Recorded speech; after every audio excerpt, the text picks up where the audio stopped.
Supreme court का फैसला आ चुका है। सुप्रीम कोर्ट ने अगले आदेश तक किसानों के इस बिल पर रोक लगा दी है। जैसा कि कल ही हमें अंदेशा हो गया था, जिस तरह से सुप्रीम कोर्ट ने कहा कि हम सुप्रीम कोर्ट हैं, आप माने या ना माने। तो इस वाक्य से ही समझ में आ गया था कि शायद अब कुछ किसानों के हित में होने वाला है। लेकिन जैसा कि किसानों से हमने बात की है और उनका ये कहना है कि हम तब तक यहाँ से नहीं जाएंगे जब तक पूरी तरह से ये बिल वापस नहीं ले लिया जाता है। क्या कहिए? देखिए, दो चीजें बहुत ध्यान से समझनी चाहिए। जो दिखता है जी, कई बार वो होता नहीं। आप इसको ऐसे समझे जैसे रेगिस्तान में हम घूमते हैं तो हमें ऐसा लगता है सामने कि शायद पानी है, पर वो पानी नहीं होता, सिर्फ एक उसका छलावा है। ये सुप्रीम कोर्ट का जो फैसला है, ये पूरे देश के आंख में धूल झोंकने वाला फैसला है। अच्छा। ये जो आदेश है, इस आदेश के पीछे की जो चीजें हैं उनको समझना बहुत जरूरी है। अगर आप उन्हें नहीं समझेंगे तो ये जो षड्यंत्र है, या यूं कहूं कि सरकार ने सुप्रीम कोर्ट के माध्यम से ये जो जाल फेंका है, सुनहरा जाल, आप इसे ना काट पाएंगे ना समझ पाएंगे। ये एक जाल है। आप मुझे ये बताइए, ये जो मुकदमा चल रहा है, जो किसान जत्थेबंदियां हैं जो मुख्य रूप से जो आंदोलन को लीड कर रहे हैं, उन्होंने 8 तारीख को ही जब सरकार ने कहा कि आप कोर्ट चले जाइए, उन्होंने मना कर दिया, हम लोग कोर्ट नहीं जाएंगे। और कल बहस होने के बाद जब दुष्यंत दवे साहब से पूछा गया कि भाई क्या समिति में आप लोग शामिल होंगे, उन्होंने कहा कि मैं अपने किसान साथियों से पूछने के बाद, जत्थेबंदियों से पूछने के बाद ये बताऊंगा। शाम को हमारे सारे किसान जो हमारे लीडर्स हैं, उन्होंने सभी वकीलों से बात करके और लिखित में ये दे दिया कि अगर स्टे करती है कोर्ट तो उसका स्वागत है, लेकिन कमेटी बनाएगी तो हम उस कमेटी में नहीं जाएंगे, चाहे जैसा भी हो। हमारी मांग जो है, या हम जो चाह रहे हैं, हमारा आंदोलन सिर्फ इस बात के लिए है कि तीनों कानून सरकार वापस करे और एमएसपी को कानून बनाए। इससे कम पे कुछ भी हमें मंजूर नहीं है। आप कमेटी बनाना चाहते हैं, बना दें, आपके अधिकार में, आप जो चाहे आदेश कर दें, हम उसमें कमेटी में नहीं जाएंगे। जब एक पक्ष की तरफ से बहुत स्पष्ट रूप से कह दिया गया कि कमेटी में नहीं जाएंगे, और आज कोर्ट कमेटी बना रही है, इस कमेटी का मतलब क्या है आप समझाए ना? कोर्ट, आप इसको ऐसे समझिए, दो पक्ष हैं, एक आप हैं और एक ये हैं। दोनों पक्ष, आप अपनी बात पर अड़े हैं, आप किसान है, कह रहे हैं कि तीनों कानून वापस होंगे, एमएसपी कानून बनेगा, इससे कम पे मंजूर नहीं है, इससे पहले आंदोलन खत्म नहीं होगा। ये सरकार है, ये कह रहे हैं मैं कानून वापस नहीं लूंगा, तो सुप्रीम कोर्ट का कमेटी बनाने का मतलब क्या, मुझे ये बताओ आप। ये क्यों बनाई गई है, अब मैं इसको बताता हूं। ये कमेटी में सरकार के ही लोग रखे गए हैं। इस कमेटी के माध्यम से कुछ समय और बिताया जाएगा, आगे इसको लिंगर ऑन किया जाएगा। क्यों किया जाएगा कि ये कानून, एक चीज मैं बता सकता हूं, इस सबसे ये जो हुआ है, कोर्ट ने भी फैसला नहीं किया, लेकिन ये बात पक्की हो गई, हम इस बात को बहुत पहले से कह रहे हैं कि सरकार को कानून वापस लेने पड़ेंगे, चाहे कुछ हो जाए।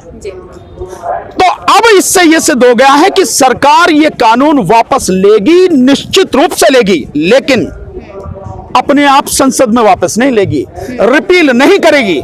ये कानून सरकार, ये जो सुप्रीम कोर्ट है, इसके माध्यम से खत्म करवाएगी। क्योंकि मोदी जी की जो मूंछ है ना, मूंछ तो है भी निशान, मोदी जी की जो नाक है, जो बहुत ऊंची है, जो अहंकार है उनका, वो अहंकार उनको झुकने नहीं दे रहा। तो वो जो उनके यार हैं, उनको कम से कम ये कहने को उतरेंगे तो मैंने तो कर दिया बहुत कुछ, लेकिन भैया मैं कोर्ट से ऊपर थोड़ी हूं। ये इस फैसले से अब आप ये देखिए, दूसरी बात, कोर्ट एक तरफ कहती है कि भाई आप पूछिए कि जो बच्चे हैं, जो बुजुर्ग हैं, जो महिलाएं हैं, उनको वापस कर दें जी। अब इसको यहां सोच के थोड़ा सा आगे जाइए, मतलब ये है, इस पूरे आंदोलन में बच्चे, बुजुर्ग और महिलाएं चले जाएं, ठीक है, आधे से ज्यादा लोग चले गए, इसका मतलब ये हुआ रह गए नौजवान।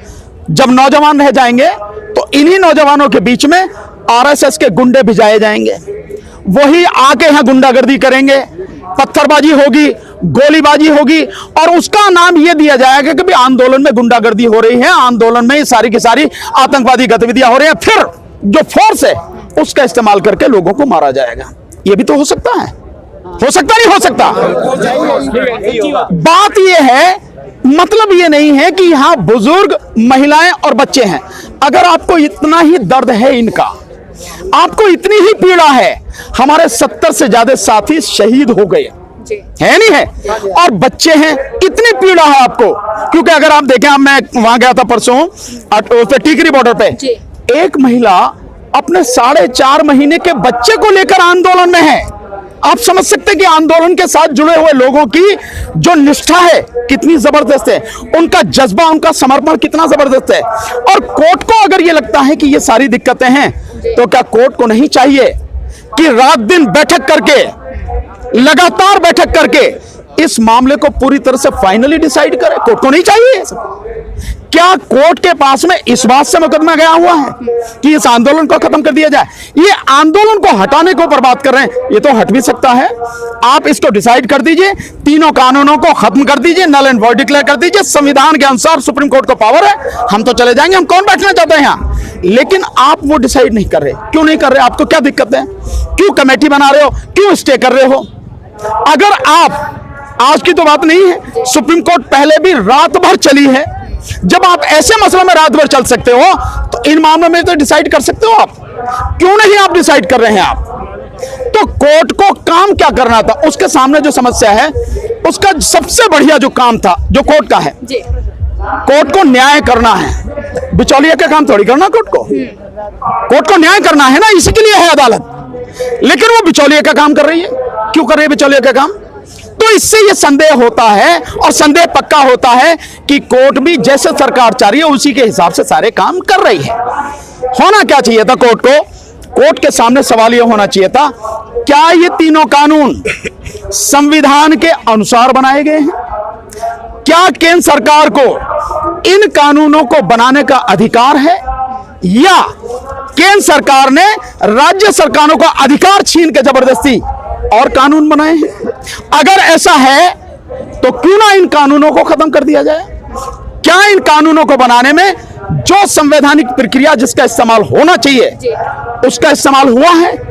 अगर हुआ है तो बताएं, और नहीं हुआ है तो कानून खत्म कर दे। कोर्ट के सामने ये बात होनी चाहिए। ये नहीं होनी चाहिए कि साहब आप बैठ जाओ, कोर्ट के सामने वकील कह रहा है, उनका जो सरकार का वकील है हरियाणा और उत्तर प्रदेश सरकार का, कि भाई किसान आए तो लेकिन ये शर्त ना रखे कमेटी में कि भाई जो कानून है ये वापसी होंगे। तो काहे के लिए आ रहे हम? तुम्हें समझ में नहीं आ रहा? हमारी शुरू से ही ये हमारा निर्णय रहा है, तीनों कानून वापस होंगे, इससे कम पे हमें मंजूर नहीं है। फिर भी आप बना रहे हैं, फिर भी आप आदेश कर रहे हैं। अब रही ये बात, कुछ लोग समझ रहे हैं कोर्ट ने स्टे कर दिया। क्या हो गया? स्टे तो रोज होते हैं। स्टे से होना क्या है? अगली तारीख तक के लिए स्टे किया है। अब मानिए, इसको ऐसा सोचिए, इस स्टे के बाद होगा क्या? अब आप देखेंगे, कल से हल्ला मच रहा है। जो गोदी मीडिया है वो कहेगा कोर्ट ने बहुत बढ़िया काम कर दिया, अब तो किसानों को चला जाना चाहिए, अब तो रह ही क्या गया है, कानून लागू नहीं हो रहा, अब क्यों बैठे हैं ये, अब क्यों रास्ता घेर के कर रखे हैं, पब्लिक को नुकसान हो रहा है, देश का इतना बड़ा नुकसान हो गया, अब ये हल्ला मचाएंगे। और हो सकता है कुछ लोग जिनको कानूनी प्रक्रियाएं समझ में नहीं आती, उनमें से कुछ लोग यार अब होता गया इससे, अब क्या कर रहे हैं, बैठ के चलो यार घर, अब क्या करोगे? हो सकता है अपने बीच से भी कुछ आवाजें उठने लगे। लेकिन अगर इस स्टे को सही मान के यहां से आंदोलन जरा भी कमजोर कर दिया गया या आंदोलन खत्म कर दिया गया, तो कल अगली डेट पर या उससे पहले कभी भी एप्लीकेशन लगा के ये स्टे कोर्ट खत्म कर सकती है, वैकेट कर सकती है। तब क्या करोगे आप? एक बार जो आंदोलन इस समय चल रहा है, जो आंदोलन इतना मजबूत हो चुका है, इतना फैल चुका है, जिसकी जड़ें इतनी गहरी जा चुके हैं, यह आंदोलन अगर जरा से भी कमजोर हुआ और यह आंदोलन खत्म हो गया, ऐसा आंदोलन दोबारा नहीं होगा, और आंदोलन खत्म तो आप समझ लीजिए देश खत्म। इसलिए बेशक स्टे दिया हो, हमें कोई फर्क नहीं पड़ता, आपकी मर्जी है, जो चाहो करो, जो चाहो दो, जो चाहे कमेटियां बनाओ। हमारी जो किसान संघर्ष समिति के जो लीडर्स हैं, उनका फैसला बहुत सही है, हम सबको उनके फैसले के साथ पूरी मजबूती से खड़े रहना है, और उनका फैसला है न तो हम कोर्ट जाएंगे और ना ही ये जो कमेटियां हैं, ना इन कमेटियों में जाएंगे, ना कमेटियों के सामने बात रखेंगे, और ना ही जो हमारी जत्थेबंदी है उनमें से कोई भी कोर्ट नहीं गया है। ये और लोग हैं जो गए हैं जिस पे ये मैटर डिसाइड हुआ। तो हमें अपनी जत्थेबंदी वाले, हमारे जो किसान संघर्ष समिति के जो लीडर हैं, पूरी मजबूती के साथ उनके साथ खड़ा होना है। एक बात देखें आप, कोर्ट 46 दिन बाद ये सुन रही है और घड़ियाली आंसू, मगरमच्छ के आंसू बहा रही है कि बड़ा दर्द है, बड़ा दुख है। अबे तुम्हें कुछ भी दुख नहीं है। अगर तुम्हें दुख होता पहले ही दिन, ये 23 पेज का तो कानून है, जो कॉन्ट्रैक्ट फार्मिंग का है वो 11 पेज का 25 सेक्शन का कानून है। मुश्किल से उसमें 15 सेक्शन जो है काम के हैं, बाकी सब बकवास है, कुछ नहीं है। इसी तरह से जो कानून है मंडियों का, वो 10 पेज का है और 20 उसमें सेक्शन है, 10 सेक्शन मुश्किल से उसमें काम के, बाकी कुछ नहीं है। और वो तो 1.5 पेज का है जो एसेंशियल कमोडिटीज एक्ट है। ये 23 पेज के कानून पढ़ने में, इनको डिसाइड करने में आपको कितनी देर लगेगी? आप क्यों डिसाइड नहीं करते हैं? आप क्यों बार बार डेट दे रहे हैं और आप क्यों कमेटी बना रहे हैं? ये सब कुछ सिर्फ और सिर्फ सरकार की जो मंशा है उसके हिसाब से सारा काम हो रहा है। इसलिए मेरा स्पष्ट मानना है और मैं हर व्यक्ति से यह कहूंगा, सर जो सुप्रीम कोर्ट ने कर दिया, हमने सुना ही नहीं, जानते नहीं, हम भूल जाओ उसे। अपने आंदोलन को मजबूत करो, अपने आंदोलन को जितना ताकतवर हो सकता है उतना ताकतवर बनाओ। और जो हमारे आंदोलन की तरफ से अंबानी, अडानी और लाला रामदेव के जो वो है उत्पाद, इनके बहिष्कार की कॉल दी गई है, इस बहिष्कार को और मजबूत करो। और जैसे पहले कहा, हर आदमी हफ्ते में एक दिन इस आंदोलन के लिए निकालो दो, अन्यथा पछताने का भी टाइम नहीं मिलेगा। और अपने घर के टेलीविजन पर 1 साल के लिए ताला लगा दो, यही काम करना है। एक सवाल है हमारा भानु जी आपसे, जैसा कि आपने बोला कि सुप्रीम कोर्ट का ये फैसला कहीं भी किसानों के हित में नहीं है, लेकिन सवाल ये भी है कि सुप्रीम कोर्ट ने कहा है कि ये किसान जो यहाँ आंदोलन कर रहे हैं वो रामलीला मैदान चाहे तो जा सकते हैं। क्यों चाहे? हम तो जा ही रहे थे, सरकार ने रोका क्यों? कोई भी यहाँ नहीं रहना चाहता था, किसी ने भी यहाँ की कल्पना नहीं की थी, सोचा नहीं था। सारे के सारे साथी वहीं जा रहे थे रामलीला मैदान। रोका किसने? सरकार ने। और अभी भी रोक के कौन खड़ी है? सरकार। आपने देखा कितने भारी भारी पत्थर, उसके बाद में फिर जो वो डंपर रेत भरे हुए, और उसके बाद में कटीले तार, और फिर भी पत्थर भी 4-4 लाइन लगा के वो उससे चेन से बांध रखे। क्यों कर रखे आपने? क्या दिक्कत है आपको? क्या आप ही को बोलने का अधिकार है? क्या देश की राजधानी में रहने का अधिकार आप ही को है? देश के किसान का, देश के आम व्यक्ति का इतना भी अधिकार नहीं है कि राजधानी में जाके अपनी बात कह सके? रोका सरकार ने है।